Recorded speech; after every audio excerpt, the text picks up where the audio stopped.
आज Doubtnut app download करें। Doubtnut पर अपने सभी गणित, रसायन विज्ञान, भौतिक विज्ञान और जीव विज्ञान के डाउट्स का करो सफाया। बस प्रश्न की फोटो खींचो, एक ही प्रश्न को क्रॉप करो और तुरंत वीडियो सोल्यूशन पाओ। अभी डाउनलोड करें। प्रश्न हमें दिया हुआ है कि एक आदर्श गैस है जिसका प्रारंभिक दाब P तथा आयतन V है। इसका प्रसार निम्नलिखित 3 दिशाओं में हम इस प्रकार करते हैं कि प्रत्येक दिशा में अंतिम आयतन 2V हो, अर्थात आयतन का मान दुगुना हो जाए। हमारे पास स्थितियां मौजूद हैं जिसके अंतर्गत उसे किस प्रकार प्रसार किया जाता है। पहले उसका प्रसार यदि दाब स्थिर रहे समदाबी प्रक्रम पर, दूसरा उसका प्रसार गुणनफल PV का मान स्थिर रहे, तीसरा गुणनफल PV गामा का मान स्थिर रहे। इस प्रकार उसका प्रसार किया जाता है। पहली स्थिति जो प्रश्न में हमसे पूछी गई है कि इन परिवर्तनों का PV आरेख हमें खींचना है और हमें प्रत्येक प्रसार में यह बताना है कि ताप किस प्रकार परिवर्तित होता है, ताप में कमी होती है या ताप में वृद्धि होती है, इस प्रकार के कमी या परिवर्तन को। दूसरी स्थिति में हमें यह बताना है कि किस प्रसार में सबसे अधिक तथा किस प्रसार में सबसे कम बाह्य कार्य किया जाएगा। और तीसरी स्थिति में हमें किसमें गैस की आंतरिक ऊर्जा का मान अपरिवर्तित होता है, उसकी गणना हमें इस प्रश्न में करनी है। अब यदि हम इसके हल की बात करें तब सबसे पहले हम एक आरेख बनाते हैं। इस प्रश्नानुसार हमने एक आरेख बनाया है आयतन और दाब के बीच पर। आयतन और दाब के बीच पर जो आरेख हमें प्राप्त होता है, पहली स्थिति हमने प्रारंभिक दाब तथा आयतन को निर्देशांक के रूप में बिंदु ए से स्पष्ट कर दिया है। इस पर हमें सबसे पहले पद में यह कहा गया है कि इसका प्रसार यदि दाब स्थिर रहे तब किया जाए, अर्थात नियत दाब पर। नियत दाब अर्थात P का मान स्थिर रहेगा। P का मान जो प्रारंभिक रूप से था वो उसकी दूसरी स्थिति P2 के मान के बराबर होगी। वह स्थिति हम किस प्रकार बनाएं जहां यह कहा गया है कि अंतिम आयतन 2V हो जाए। पहले आयतन V था और अंतिम में वह आयतन 2V हो जाता है, जबकि पहले दाब P था और वहां पर दाब बदल करके P2 रह जाता है, जिसका मान P बराबर P2 के बराबर है। अब हम ऐसी स्थिति जब दाब बराबर हो तो आरेख के अनुसार हमें कैसे जाना होगा। हमें इस दाब के अक्ष के लंबवत ही आगे बढ़ना होगा। इस प्रकार हम लंबवत पहुंचे, हमें बिंदु मिला जिसे हमने बिंदु B नाम दिया। वहां पर यदि हम आयतन देखें तब आयतन का मान दोगुना हम यहाँ पर लेते हैं। दोगुना चूंकि यहाँ पर नीचे की स्थिति में आयतन का मान, मान लीजिए पहले आयतन का मान V था और दूसरी स्थिति पर दुगुना 2V है, 2V। और यहाँ पर आयतन तो हो गया, दाब को देखें, दाब भी समान था तो हमें इस प्रकार बिंदु B मिला।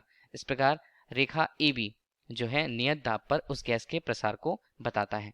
अब इसके संदर्भ में हम समझे कि ताप में परिवर्तन किस प्रकार का होता है। तब हम जानते हैं आदर्श गैस समीकरण से PV बराबर mRT। यह समीकरण आदर्श गैस समीकरण पे गैस के विभिन्न गुणों को बताती है, जहां m का मान उसके द्रव्यमान पर है। अब यदि हम देखें P का मान स्थिर रहने वाला है तो हम P बराबर क्या लिख सकते हैं, mRT अनुपात V। तब इसका मान भी नियत होगा क्योंकि P का मान नियत है। इसका मान नियत होने पर हम जानते हैं M और R के मान भी नियत होते हैं। इस प्रकार T अनुपात V का मान हमें क्या मालूम पड़ता है, नियत। अब यदि समाकलन रूप से हम देखें, बराबर के चिन्ह को हटाएं, तब T अनुपात V के रूप में इसका मान आता है। अर्थात हम कह सकते हैं कि जैसे जैसे आयतन बढ़ता है तापमान बढ़ता है। चूंकि आयतन यहाँ पर दुगुना हुआ है, तापमान में भी उतनी ही वृद्धि होगी। तब हम कह सकते हैं यहाँ पर तापमान में वृद्धि हुई है, पहली स्थिति पर वृद्धि हुई है।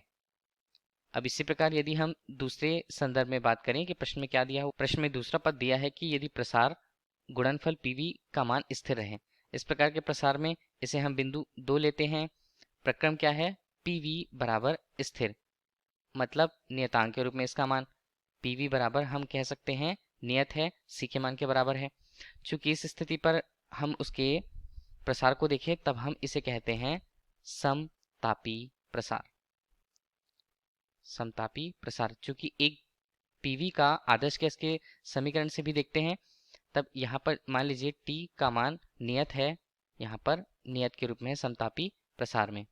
अब हम आदर्श समीकरण से ही देखें तब PV का मान यहाँ पर mRT नियत होता है। यह मान पूर्ण रूप से नियत है, तापमान का मान भी नियत है। इसी आदर्श के समीकरण से ही देखें तो PV का मान नियत होने पर PV बराबर दूसरी स्थिति पर मान लीजिए वह दाब P2 था और आयतन V2 था। चूंकि आयतन के लिए हमें कह दिया गया है कि V2 जो अंतिम आयतन है वो प्रारंभिक आयतन का दुगुना हो जाता है। हमने यहाँ पर P अनुपात P2 का मान रखा, यहाँ पर V2 अनुपात V के रूप में, इसका मान 2V अनुपात V और अंतिम में 2। तब हमें अंतिम जो दाब है P2 बराबर प्रारंभिक दाब का आधा हमें प्राप्त होता है।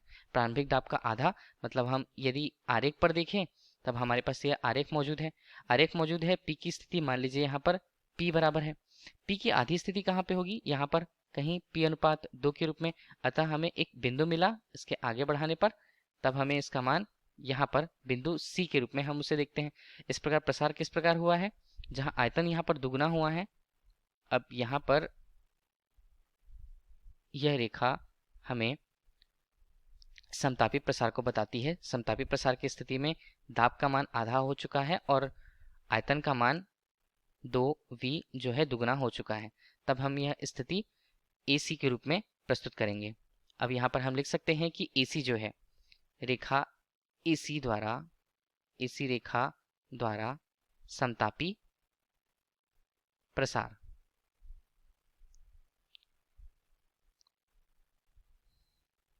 अंतिम स्थिति है तीसरी स्थिति। तीसरी स्थिति पर कहा गया है गुणनफल PV गामा का मान स्थिर है या नियत है। नियत या स्थिर है तो यह स्थिरांक या नियतांक को बताती है। PV गामा बराबर हमने C बराबर नियतांक। अब आदर्श गैस समीकरण से ही हम देखें तो PV गामा का मान हम यदि MRT के बराबर भी लेते हैं जिसका मान नियत है, तब हम प्रश्नानुसार जहाँ आयतन दुगुना हो जाता है हमने वह स्थिति ली PV गामा बराबर P2 V2 गामा। गामा का मान जो परिवर्तित तो होगा नहीं दूसरे प्रक्रम पे, तब V2 का मान हमें कितना दिया गया है? प्रश्नानुसार दुगुना हो जाता है, उसका मान हमें दिया गया है। तो P अनुपात P2 का मान हमारे लिए कितना आएगा? V2 अनुपात V गामा। हल करते हैं तब आगे हमें इसका मान P अनुपात P2 के रूप में और यहाँ पर 2 की घात गामा के रूप में। आगे इनके मानों को हल करें तो P2 का मान हमें कितना मिलेगा? P2 का मान P अनुपात 2 की घात गामा के रूप में। हमें इस प्रकार इसका मान अंतिम रूप से P2 का मान प्राप्त होता है। इसे हम यदि रेखीय आरेख में देखें तब यहाँ पर क्या मान आएगा? चूंकि P अनुपात 2 और उसकी घात गामा है, पूर्ण रूप से इसका मान हमें कम ही मिलने वाला। आयतन चूंकि दुगुना हो जा रहा है उसे हम 2V से प्रस्तुत करते हैं, अतः हमारे पास स्थिति यहाँ पर बिंदु D से प्रस्तुत होगी जिसका मान AD के रूप में, उसका ढलान काफी ज्यादा अधिक वक्र होगा और दोनों रेखाओं की अपेक्षा। तब हम यहाँ पर बोल सकते हैं कि जैसे यहाँ पर वह नीचे हो रहा है तापमान में, इस प्रकार T तापमान में कमी आएगी, तापमान में कमी इस प्रक्रम के अंतर्गत। तब हमारे पास आरेख मौजूद है। इस प्रकार हमने यह प्राप्त कर लिया कि किस प्रकार ताप का परिवर्तन यहाँ पर होता है। दूसरा कहा गया है कि किस प्रकार में सबसे अधिक और सबसे कम बाह्य कार्य होता है। हम कार्य की तुलना किस प्रकार करते हैं? आरेख हमें किसके किसके मध्य दिया हुआ है? दाब और आयतन के मध्य। दाब और आयतन के मध्य बने आरेख के अनुसार हम इनके क्षेत्रफलों के माध्यम से कार्य का मान निकाल सकते हैं। यदि क्षेत्रफल का मान अधिक होगा जिस भी प्रक्रम में, जिस भी प्रसार में, उसका कार्य अधिकतम रहने वाला है। तब हम इस स्थिति को नीचे आरेख के रूप में। अब दूसरे बिंदु के लिए यदि हम आरेख को पुनः देखें तब हम आरेख को देखते हैं। जो AB आरेख है किससे दिखा रहा है? यह बता रहा है नियत दाब वाले प्रक्रम को, नियत दाब वाले प्रक्रम को। इसके लिए क्षेत्रफल क्या रहने वाला है? क्षेत्रफल का मान EABF। यहाँ पर क्षेत्रफल हुआ, क्षेत्रफल हुआ किसके कार्य के अनुसार? कार्य AB हमने लिख दिया है। इसी तरह हमने पहले बात करी है और दूसरे के लिए बात करते हैं, दूसरे प्रकरण के लिए। तब हमारे पास क्षेत्रफल क्या रहेगा? AC से जो प्रतिरूपित हो रहा है वह है PV नियत स्थिति के लिए, जो प्रसार का मान है समतापी प्रक्रम के लिए था। और यदि हम इसके लिए क्षेत्रफल देखें, क्षेत्रफल हमारे लिए क्या आता है? यहाँ पर ACFE, जिसे हम रेखा AC द्वारा कार्य AC के रूप में प्रस्तुत कर सकते हैं। तीसरा बिंदु हमें अंतिम रूप से मिला हुआ है कि वह रेखा है A से D तक की। D तक की दूरी है PV गामा। गुणनफल का मान यहाँ पर नियत है, इसे हम रुद्धोष्म प्रक्रम भी कह सकते हैं। अब यहाँ पर इसका क्षेत्रफल हमें कितना दिया हुआ है? क्षेत्रफल हम देख पा रहे हैं कि उसका क्षेत्रफल का मान ए डी एफ ई के रूप में प्रस्तुत है। इसका मान डब्ल्यू ए डी से हम व्यक्त कर सकते हैं। हमारे पास तीन प्रकार के हैं, 3 प्रकार के क्षेत्रफल प्राप्त हुए। जहाँ क्षेत्रफल का मान अधिक होता है वहाँ कार्य का परिमाण भी अधिक होता है। तो हम देख रहे हैं पहले में क्षेत्रफल जिसका मान अधिक है उसके लिए कार्य का परिमाण भी बहुत अधिक रहने वाला है, और उसी परिस्थिति के अंतर्गत सबसे कम कार्य का मान हमें मिलने वाला है क्षेत्रफल ADEF में, अर्थात नियम प्रक्रम जो है PV गामा के रूप में। अंतिम बिंदु में पूछा हुआ है कि किस प्रक्रम में गैस के आंतरिक ऊर्जा में परिवर्तन का मान नियत रहेगा या वह अपरिवर्तित रहेगी। अपरिवर्तन की स्थिति हम किस प्रकार देख रहे हैं? डेल V को हम किस प्रकार लिख सकते हैं? mCV डेल T, अर्थात तापमान में परिवर्तन का मान, यदि तापमान का मान नियत हो इस प्रक्रम के अंतर्गत, तब तापमान में परिवर्तन का मान 0 आएगा। तापमान में परिवर्तन के मान 0 आने से आंतरिक ऊर्जा में परिवर्तन का मान 0 होगा। अब वह मूल रूप से आंतरिक ऊर्जा अपरिवर्तित रहेगी। तब हमारे पास प्रक्रम कौन सा है? प्रक्रम दूसरा प्रक्रम जो PV बराबर नियत रूप से हमें प्रस्तुत करता है, नियत मान को प्रस्तुत करता है। इसका मान T के एक नियत मान के लिए है। T के मान एक नियत के लिए इसका मान होगा। तब हम कह सकते हैं कि दूसरा प्रक्रम जो है समतापी प्रक्रम के अंतर्गत आंतरिक ऊर्जा का मान अपरिवर्तित रहता है। आंतरिक ऊर्जा में परिवर्तन का मान 0 होता है और आंतरिक ऊर्जा अपरिवर्तित रहती है। धन्यवाद।